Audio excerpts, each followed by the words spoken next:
जैसा महोत्सव है वैसे युवा जोश भी है और हमारे साथ आदरणीय डीजी साहब जो प्रमुख से सचिव खेल भी प्रभार देख रहे हैं और इस सारा जो आयोजन है आपकी देख रेख में हो रहा है।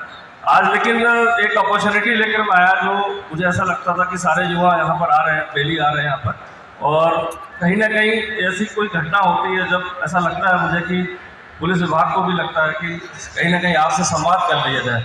अब इतने सारे लोग से युवाओं से संवाद करने के लिए इससे अच्छा प्लेटफॉर्म मुझे नहीं लगा कि कोई मिल पाएगा। मैं सिर्फ 3-4 मिनट ही लूँगा आपसे बात करने के लिए, बाकी मेरे सहयोगी भी हैं कुछ इसमें कहना चाहेंगे, फिर सबसे भी निवेदन करूँगा कुछ आपको जरूर कहें। परसों की बात है कि यहाँ पर इसी तरह युवा महोत्सव चल रहा था और आप ही जैसे युवा हमारे 6 साथी तो बहुत आए थे उसमें जो उस दुनिया में नहीं है, और सोच कर भी बहुत दुख हुआ, देख कर भी बहुत दुख हुआ और कारण जानकर भी बहुत दुख हुआ।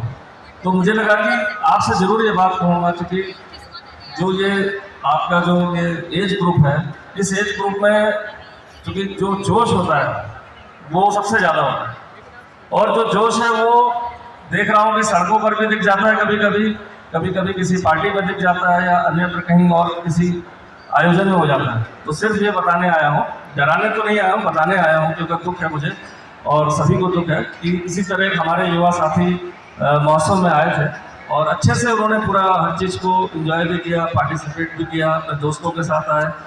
एक घर में छोटी सी बहुत अच्छी बात है घर में गेट टुगेदर भी करना, लेकिन पता नहीं क्या हुआ अचानक से कि रात्रि 1:30 बजे वो घर से एक ड्राइव के लिए निकलते हैं और ड्राइव के बाद अपने अन्य दोस्तों को भी इनवाइट कर लेते हैं। नेचुरल सी बात है, दोस्त हैं तो जाएंगे, कहीं कुछ गलत नहीं है, लेकिन कहीं ऐसा कुछ हुआ अचानक से जो शायद आप लोग पढ़ के पता चला होगा, कुछ को नहीं भी पता चला होगा। हाई स्पीड के कारण एक कंटेनर से एक्सीडेंट हुआ और उसमें 7 लोग थे, गाड़ी में इनोवा थी, और 6 लोग की उस पर मौके पर ही मृत्यु हो गई। बात सिर्फ यही खत्म नहीं होती कि हाँ किसी की डेथ हुई है, बात ये होती है कि क्या वो इंसिडेंट नहीं हो सकता था या जरूरी था कि होना ही होना है। ऐसा नहीं, एक्सीडेंट नहीं होते हैं, एक्सीडेंट होते हैं। आंकड़े में लाया हो, सुन के आप भी आश्चर्यचकित रह जाएंगे। अगर वर्ल्ड में पूरे जो आंकड़े हैं कि 10 लाख दुर्घटना में प्रति वर्ष, एक साल में 10 लाख से ज़्यादा लोगों की मृत्यु होती है, तो भारत में कितने लोग की होती होगी? कुछ आइडिया हो सकता है आपका? अगर वर्ल्ड में इतनी कंट्रीज हैं तो उसमें 10 लाख लोग से ज़्यादा लोग की मृत्यु हो जाती है एक्सीडेंट्स में, तो भारत में कितनी होती है कि कोई अंदाजा लगा रहा हो, अपने मन में लगा ले। उसमें भारत में 5 लाख दुर्घटनाएं सड़क दुर्घटनाएं, जिसमें से 3 लाख लोग इंजर्ड हो जाते हैं, ग्रीवियस इंजर्ड। हर तरह की इंजरी होती है, माइनर से लेकर मेजर तक होती है, जिसमें आपका हाथ पाँव कभी काटना पड़ जाता है, कभी डैमेज हो जाता है, और उसमें 1.5 लाख से ज़्यादा लोग एक साल में मर जाते हैं एक्सीडेंट में। अब ये 1.5 लाख लोग कौन है? ये जरूरी नहीं कि वही है 1.5 लाख लोग जो गलत तरीके से वाहन को चलाते हैं, ओवर स्पीड करते हैं। इनमें से वो भी हैं जो सही चला रहे हैं लेकिन दूसरे की गलती के कारण इसमें शामिल है। क्योंकि एक्सीडेंट जब होता है तो उसमें ऐसा नहीं होता कि वो दोनों लोग की गलती हो, दोनों ड्राइवर्स की गलती हो या वाहन की गलती हो, उसमें एक की गलती ज़्यादा होती है और एक की एकदम नहीं होती। या मान लीजिए रोड पर कोई पैदल चल रहा है, आपके तेज गति वाहन से एक्सीडेंट किया, आपने उसकी डेथ हो गई या इंजर्ड हो गया, या आप अक्सर देखते रहते होंगे। तो अभी जो दर्दनाक हादसा हुआ वो झकझोर देने वाला था। आंकड़े तो मैंने बता दिया क्यों हो रहे हैं, क्योंकि कहीं ना कहीं केयरलेसनेस है। अभी इस आंकड़ों में एक और आंकड़ा है, एज ग्रुप क्या होगा। तो 18 से अगर हम 35-40 साल देखते हैं तो 70%, 69% जो आंकड़े की बात कर रहा हूँ मेरा बना नहीं, 70% उसमें यंग एज ग्रुप के लोग हैं। तो इट मीन्स कहीं हमें सोचना पड़ेगा कि कहीं ना कहीं हमारे इस युवा जोश में कुछ ना कुछ कमी है, जो हम ट्रैफिक नियम को वायलेट कर रहे हैं, वो चाहे थ्रिल के लिए करते हो, चाहे अनजाने में करते हो, चाहे जानबूझ के करते हो, और उसमें आप अपने आप को स्वयं को तो जोखिम में डाल रहे हैं, लेकिन साथ ही साथ ऐसे लोग भी जोखिम में आते हैं जिनकी कोई गलती नहीं है। मान लीजिए आप ही कल को टहल रहे हो और एक तेज गाड़ी है और आपको टक्कर मारता है, तो ये दूसरे के साथ भी हो रहा है। तो सिर्फ इस थ्रिल को कंट्रोल करें। और इसमें भी एक और आंकड़ा आ गया कि भाई अब ये तो एज ग्रुप हो गया, 70% तो 1.5 लाख में तो बच्चे मर रहे हैं, ठीक। अब इसके बाद हुआ कि और क्या कारण हो सकता है, तो 2 ही कारण निकल के आए, जो पूरी जो जितने एक्सीडेंट्स हो गए उनके डेटा को देखने के बाद। ओवर स्पीड पहला कारण, नशे में ड्राइव करना दूसरा कारण, या इसको आप उल्टा देखेंगे तो नशे में आप ड्राइव कर रहे हैं किसी भी तरह के इंटॉक्सिकेशन में, तो ओवर स्पीड हो जाता है। ओवर स्पीड कभी भी किसी न किसी इन्फ्लुएंस में होते हैं। 90% केसेस में आप इन्फ्लुएंस में होते हैं, इन द सेंस टॉक्सिकेशन, किसी पार्टी से और तेज गाड़ी चला दी या कुछ, और 10% थ्रिल में कि तेज चलाना है, बाइक 120 है तो उसको कितनी स्पीड में ले आना है। तो इसीलिए रिमाइंड करा रहा हूँ कि वो बच्चे यहाँ भी आए थे 2 दिन पहले, और उनकी बहुत सारी ऐसी फोटोग्राफ्स हैं जो यहीं पर उन्होंने क्लिक करी थी, शेयर करी, अपने ग्रुप में करी, और बड़े अच्छे से गए। लेकिन कहीं ना कहीं वो थ्रिल था, ओवर स्पीड थी, या जो भी उसको समझेंगे आप, और बहुत दुखद रहा। मैं उसके इंसिडेंट को और डिस्क्राइब नहीं कर रहा हूँ, इसलिए नहीं कर रहा हूँ कि अगर बताऊंगा तो आपकी रूह कांप जाएगी कि क्या सीन था वहाँ पर। हमारे एसपी सिटी साहब पहुंचे थे, ऑटो फोर्स पहुंची थी, और मुझे जो फोटोग्राफ जैसे शेयर करी तो रात भर मैं सो नहीं पाया कि उन बच्चों को उठाकर उनकी बॉडीज को, मतलब बॉडीज नहीं कहेंगे उसे आप, पीसेस को कहेंगे, उठाकर इकट्ठा करना पड़ा था। कैसे भी किसी का सर, 3 लोग का सर गर्दन से अलग हो गया ऑन द स्पॉट। तो इतना दुख होता है कि कहीं ना कहीं आप लोग एक उज्जवल भविष्य बनोगे, कल को किसी न किसी फील्ड में जाओगे आप। आज स्पोर्ट्स में आप देख रहे हो इतने अपॉर्चुनिटीज़ है, कितने हमारे इसमें खिलाड़ी बनेंगे जो देश का नाम रोशन करेंगे, अपने परिवार का, सबका, दोस्तों का करेंगे। लेकिन सिर्फ हम थोड़े से थ्रिल के लिए या कहीं गलत एक्टिविटी के कारण ऐसा हादसा हो जाता है। तो आंकड़े बोल रहे हैं, इसलिए मुझे आज बोलना पड़ रहा है। देखा है 2 दिन पहले, तो मुझे भी बहुत दुख हो रहा है कि कैसे आप तक इस बात को पहुंचाऊं और आप अपने मित्रों को पहुंचाएं। आप किसी गाड़ी में बैठे, आपका फ्रेंड अगर फास्ट गाड़ी चला रहा है, रैश ड्राइविंग कर रहा है, तो आपका फर्ज बनता है उसे रोकना, क्योंकि आप अपने आप को तो बचा ही रहे हो, उसको भी बचा रहे हो। और बाकी मैंने इसीलिए कहा, टॉपिक तो था नशा और सड़क दुर्घटना का, लेकिन मैंने मिक्स इसलिए किया है कि यूथ क्या है कि बहुत जल्दी किसी चीज़ के लिए क्या कहते हैं कि आपको कोई डिप्रेशन हुआ, आप कहीं ना कहीं गलत रास्ते पर चले जाते हो। आपको कोई अच्छा अचीवमेंट मिला तो आप सोचते हो इसको सिर्फ एक ही तरीके से एंजॉय किया जा सकता है। आप बेटर जानते हो कि मैं क्या कहना चाह रहा हूँ, लेकिन उसका लेवल एक ऐसा होना चाहिए, कंट्रोल्ड होना चाहिए। ठीक, if you are taking alcohol तो कंट्रोल्ड हो, इतना कि मैं अपने घर जा सकूँ, मैं गाड़ी चला सकूँ, मैं खड़ा हो सकूँ सही से, और मेरा कोई भी एक्ट ऐसा ना हो जो मेरी जान या मेरे साथियों की जान को खतरे में डाले। तो आप उससे बाहर निकलो। इतना अच्छा युवा महोत्सव हो रहा है उत्तराखंड में, और क्या पॉजिटिविटी आई है, और क्या अभी हम होस्ट भी करने वाले हैं नेशनल गेम्स को। तो इससे ज़्यादा पॉजिटिव माहौल युवाओं को नहीं मिलेगा, खासकर जो स्पोर्ट्स में इंटरेस्टेड है। सबको अपॉर्चुनिटी आने वाली है, अपॉर्चुनिटी के रास्ते खुल रहे हैं, स्पोर्ट्स में भी खुल रहे हैं, और बहुत सारी एक्टिविटी है। तो बस यही मैं अपने देहरादून पुलिस की तरफ से यही आग्रह करने आया हूँ कि जो इंसिडेंट हुआ है, ठीक है, एक्सीडेंट्स होंगे, गाड़ियाँ चलेगी तो कहीं ना कहीं 19-20 कहीं एक्सीडेंट हो जाता है, बट वो एक्सीडेंट हमारे कारण ना हो, हमारे किसी लापरवाही से ना हो, हमारी ओवर स्पीडिंग से ना हो, हमारे नशे में ड्राइव करने से ना हो, थ्रिल के कारण ना हो। तो बस यही मैं दुआ भी करूँगा सबके लिए कि सब लोग स्वस्थ रहें, खुश रहें, आगे बढ़ें, और जो आपके गोल्स हैं उसको आप अचीव करें। क्योंकि एक इंजरी, अगर एक एक्सीडेंट की इंजरी या किसी तरह की इंजरी एक पूरे खिलाड़ी और एक युवा का कैरियर को एकदम डुबो देती है, तो उससे भी बचना है। जब तक ये ध्यान में रखेंगे, आप अपने परिवार को ध्यान में रखेंगे, अपने दोस्तों को ध्यान में रखेंगे, तो कभी आप ऐसा एक्ट नहीं करेंगे। हमेशा जब ऐसा कभी मन करे आपका कि आज कुछ थ्रिलिंग राइड हो जाए, आज ओवर स्पीडिंग कर लें, आज ड्रिंक एंड ड्राइविंग कर लें, तो जरूर पहले अपने परिवार के बारे में सोचिएगा, अपने दोस्तों के बारे में सोचिए, जो आपको फ्री लगता है जरूर सोचिएगा, और तभी एक्सीलेटर को बढ़ाइएगा। यही मैं अपना निवेदन करने आपसे आया हूँ। बाकी मेरे साथी अगर कुछ कहना चाहें, एड ऑन करना चाहें तो कहते थे, तो मैं सर से निवेदन करूँगा कि आपको सर एक बार थोड़ा गाइड करेंगे। SSP sir, SP city sir और मेरे साथियों, मैं यहाँ पर एसपी ट्रैफिक का चार्ज देख रहा हूँ, तो मैं इस अपॉर्चुनिटी को मिस नहीं करना चाहता हूँ कि इतने सारे युवा हमारे सामने हैं और उनको मैं कुछ मैसेज दे सकूँ। आंकड़े तो आपको हमारे कप्तान साहब ने बता दिए हैं कि कितने भयावह आंकड़े हमारे हैं, और सर ने बता भी दिया कि 70% से ज़्यादा जो दुर्घटनाओं में कैजुअलिटी होती है तो वो 18 से 40 साल की उम्र के बच्चों की होती है। इसमें जो मुझे युवा दिखाई दे रहे हैं उनको मैं 1-2 चीज़ें बताऊंगा जिनसे उनको थोड़ा सा नॉलेज भी हो जाए और उसको भविष्य में अपने यूज़ में लाएं। जैसा कि मैक्सिमम दुर्घटनाएं होती हैं उसमें 50% कैजुअलिटी इस वजह से हो जाती हैं कि उनको सही टाइम पे हॉस्पिटल में नहीं पहुंचाया जा सकता है।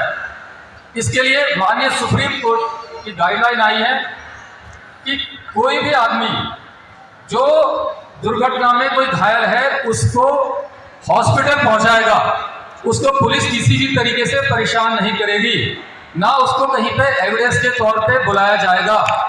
तो इस बारे में मैं आप सभी लोगों से रिक्वेस्ट करता हूं कि आपको कहीं पर ऐसा लगता है कि इस तरह की दुर्घटना है और हमको पहुंचाना चाहिए, तो किसी तरह का कोई डर नहीं है, आप उन्हें पहुंचाएं। इसमें एक योजना जो माननीय सुप्रीम कोर्ट के गाइडलाइन के अनुसार सब जगह लागू है, वो है गुड समैरिटन योजना, नेक दिल इंसान। इसमें जो आदमी हॉस्पिटल में पहुंचाएगा उसका हम लोग डेटा कलेक्ट करते हैं। डेटा कलेक्ट करने के बाद हमारे यहाँ से कप्तान साहब के माध्यम से हर महीने जब भी मीटिंग होती है उन लोगों को बुलाया जाता है, 2500 का इनाम प्रत्येक आदमी को दिया जाता है। ऐसे ही हमारे जो आईजी ट्रैफिक है उनके माध्यम से 5000 का इनाम दिया जाता है। ऐसे ही डीजीपी साहब को 20,000 तक की पावर है और वो भी इसमें देते हैं। तो आप लोग इंसानियत के तौर पर भी इस काम को जरूर करें, कहीं पर आपको दिखाई दे आप तुरंत ले जाएं। कल की घटना ही है, 2-3 लोगों ने, जो उसमें एक लड़का बचा है वो नेक दिल इंसानों की वजह से बचा है, आते जाते उन्होंने देखा, उसको निकाला और उसको तुरंत हॉस्पिटलाइज किया। तो ऐसा आपसे रिक्वेस्ट है कि ऐसा भी आप लोगों को लगता है तो आप लोग तुरंत उसको मदद पहुंचाएं, आपको कहीं परेशानी नहीं होगी, बल्कि उल्टा आप लोगों की उसमें आप लोगों को कई तरह से मदद पहुंचाई जाएगी। कई जगह में उसको अब पिछली मीटिंग में ये भी डिसाइड किया गया कि उनको सम्मानित भी किया जाएगा सीएम महोदय के द्वारा या हमारे उच्चाधिकारियों के द्वारा।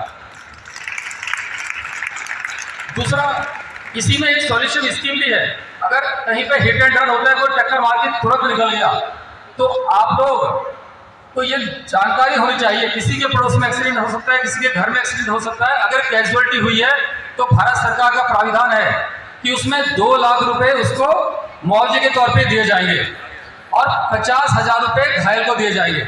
अभी एक नई गाइडलाइन आई है, रिसेंटली 1 महीना इसको हुआ है, बोर्ड की मिनिस्ट्री ऑफ रोड ट्रांसपोर्ट की गाइडलाइन है कि अगर प्रॉपर माध्यम से सीओ के माध्यम से 6 घंटे के अंदर ये रिपोर्ट पहुंच जाती है कि इसका रोड एक्सीडेंट हुआ है, तो उनका जो इम्पैनल्ड हॉस्पिटल है उसमें फ्री इलाज होगा, और इम्पैनल्ड हॉस्पिटल नहीं है तो 1.5 लाख रुपए उसको सहायता पहुंचाई जाएगी। तो आप लोग इसको भी अवेयरनेस के रूप में लोगों को बता सकते हैं कि ऐसा भी होता है। तीसरा, जो मुझे युवा में दिखाई दे रहे हैं, कुछ मुझे 18 साल के और 16 साल के बच्चे भी दिखाई दे रहे हैं और यह होने वाले हैं, उनके लिए मैं एक चेतावनी के रूप में कुछ बताना चाहता हूं या सीख के रूप में कि आप लोगों का 16 साल से 18 साल के बीच के जितने बच्चे हैं, लर्निंग का लाइसेंस बनता है। जिस वाहन को वो चलाएंगे उसका सीसी केवल 50 है और 50 सीसी में केवल इलेक्ट्रिकल व्हीकल आता है। इलेक्ट्रिक व्हीकल के अलावा वो लोग नहीं चला सकते 18 साल से पहले। अगर 18 साल से पहले आप लोग चलाते हैं, जैसे कि हम लोग स्कूल में अभियान चला रहे हैं, जगह जगह बता भी रहे हैं, तो उसमें सुन लीजिए कि कितने कठिन प्राविधान है या कितना पनिशमेंट है। उसमें सबसे पहले आप लोगों की जो स्कूटी है या मोटरसाइकिल है या कोई दूसरी बाइक है, 4 व्हीलर है, वो सीज किया जाएगा, थाने में रखा जाएगा। 2 साल तक उसको आप छुटा नहीं पाएंगे, छुटाना चाहेंगे 25,000 रुपये का जुर्माना होगा, साथ में आपके पेरेंट्स को 3 साल तक की उसमें सजा है। और जो लाइसेंस आपका 18 साल होने पर पक्का बनना था, वो अब 25 साल के बाद आपका बनेगा। तो जितने पेरेंट्स हैं उनसे भी मेरा आग्रह है कि अपने बच्चों को स्कूटी 2 व्हीलर या 4 व्हीलर 18 साल से पहले ना दें, और बच्चों से भी आग्रह है कि वो लोग इसको ना चलाएं। Thank you. इंडिपेंडेंट होते हैं तो आप सोचो, एक साथ एक नहीं, आपने 5 जिंदगी खत्म की है। तो शराब की आदत चाहे गाड़ी चलाने वाले की हो या गाड़ी को जिसने धक्का दिया हो उसकी हो, ये सबके लिए लागू है। और जैसा कि अभी एसपी ट्रैफिक साहब ने भी कहा, सूचना देना बहुत आवश्यक है।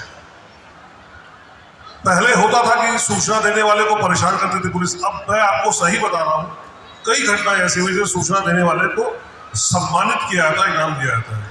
तो आप लोग इसको याद रखिएगा। थर्ड, मैं सबसे इंपॉर्टेंट चीज कहूँगा, खेल से संबंधित है। नशे की लत को हटाने के लिए तो खेल की लत लगना बहुत जरूरी है। अगर आप लोग किसी तरह से अपने आप को किसी न किसी खेल में डाल दोगे, मैं आपको लिख के दे रहा हूँ, आपके नशे की लत, अगर कल आप 4 पैक 5 पैक पी रहे थे तो आप 1 पैक पे आ जाओगे। आपको लगेगा यार इतनी कैलोरी क्यों ले रहा हूँ, मेरा गेम खराब हो जाएगा। ऐसा मैंने कई लोगों को देखा है। तो स्पोर्ट्स की तरफ आना बहुत जरूरी है, स्पोर्ट्स की लत लगाइए। और आप लोग सभी से कह रहा हूं, कानून बहुत आज की डेट पे टफ हो चुका है। पनिशमेंट्स भी है रोड एक्सीडेंट्स में और पेनल्टी भी है। और सबसे बड़ी चीज ये है कि आप लोग को लगता है उस समय जब दुर्घटना होती है तो अगले 1-2 दिन तक तो उसका माहौल रहता है, उसके बाद वो ढीला पड़ जाता है। तो इसको आपको ताउम्र जहन में डालना है कि आपके दुर्घटना करने पर मरने वाला व्यक्ति अकेला नहीं मर रहा है, उसके पीछे पूरी उसकी, क्योंकि ये एक स्टैटिस्टिक्स है कि मैक्सिमम डेथ वैसे यंग एज की होती है जो घर का अकेला ब्रेड अर्नर होता है। कोई साइकिलिस्ट होता है, कोई मोटरसाइकिलिस्ट होता है, वो फैक्ट्री से निकलता है साइकिल चला के, मोटरसाइकिल चला के रात में उसको कोई शराब पिए हुए गाड़ी वाला धक्का मार देता है। ये दुर्घटना बहुत ही दुखद दुर्घटना हुई जो इनोवा की हुई अभी कल की रात, लेकिन ऐसी कई दुर्घटनाएं हो रही हैं जिसमें कि दुर्घटना करने वाला व्यक्ति दुर्घटना करने के बाद उसको नहीं ले जाता है अस्पताल। थोड़ी हिम्मत लाइए, वो समय चला गया जब पब्लिक आपको लिंच करती थी, लिंचिंग का डर होता था कि भीड़ हमें परेशान करेगी। अब भीड़ आपको सहयोग करेगी। गलती अगर आप तुरंत आप उठा के सहयोग करते हैं, किसी भी घायल को उठा के ले जाते हैं, तो जो गोल्डन आवर है वो गोल्डन आवर आपका जो है वो सेफ होता है और उस समय उस व्यक्ति को बचने की संभावना जो होती है वो रहती है। अदरवाइज आप छोड़ दीजिएगा सड़क पे, जैसे ही एक्सेसिव ब्लीडिंग होगी उसकी डेथ हो जाएगी। तो कृपया करके इन सब चीज़ों का ध्यान रखिएगा। थोड़ा सा इस कल्चरल माहौल में ये डालना इसलिए भी ज़रूरी था क्योंकि वो बच्चे इसी युवा महोत्सव के कार्यक्रम से निकल कर गए थे। आप लोग के माध्यम से और लोगों तक भी ये बातें पहुंचनी चाहिए। धन्यवाद।